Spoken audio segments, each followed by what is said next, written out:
Hi விவாஸ், இன்றைக்கி நான் உங்களுக்கு லவேரியா செஞ்சு காட்ட போகிறேன். வாங்க எப்படி செய்யலான்னு பார்க்கலாம். அதுக்கு முதல்ல ஒரு பாத்திரத்தில் அரிசி மாவு எடுத்துக்கோங்க. தண்ணியை நல்லா சூடு பண்ணி கொதிக்க வைங்க. கொதித்து அந்த தண்ணியை அந்த மாவில் ஊற்றி ஒரு கரண்டியை வச்சு நல்லா கிண்டுங்க.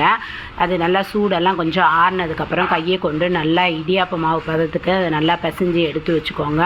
வச்சுட்டு முறுக்கு உழக்கில் இடியாப்பில் அச்சு போட்டு அதில் இந்த மாவையும் போட்டு ஒரு வாழை இலையில் இடியாப்ப மாதிரி நல்லா ரவுண்டாக சுற்றி இதை நல்லா புழிஞ்சு விடுங்க. இது உடம்புக்கு ரொம்ப ஆரோக்கியம். ஏன்னா இதை நம்ம ஆவியில் வேக வச்சு சாப்பிட்றதுனால இது டேஸ்ட்டும் நல்லாயிருக்கும்.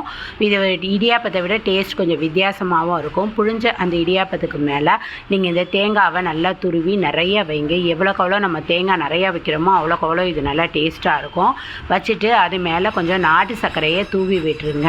இனிப்பு நிறையா வேணுங்கிறவங்க நிறைய நாட்டு சர்க்கரையை நல்லா தூவி விடுங்க. நம்ம சீனி யூஸ் பண்ணுறதை விட, அதாவது வெள்ளை சர்க்கரை யூஸ் பண்ணுறதை விட இது உடம்புக்கு ரொம்ப நல்லது, ஹெல்த்தியும் கூட. அதனால் இது சாப்பிட்றதுக்கும் நல்லா டேஸ்ட்டாக இருக்கும். அந்த இலையில் வச்சதை அப்படியே மடிங்க. அந்த இலையை மடித்து அதை அப்படியே இட்லி பாத்திரத்து மேலே வச்சு நல்லா ஆவியில் வேக வச்சு எடுத்து இதை சாப்பிடுங்க. பொதுவாகவே எண்ணெயில் பொரித்த உணவுகளை நம்ம அதிகமாக சாப்பிட்றத விட இப்படி ஆவியில் வேக வச்ச பொருளுங்களை சாப்பிட்றது தான் உடம்புக்கு ரொம்ப ஆரோக்கியம்னு நிறைய டாக்டர்ஸ் சொல்கிறாங்க. அதனால் இது எப்படி இருக்குன்னு நீங்கள் ட்ரை பண்ணி பாருங்கள்.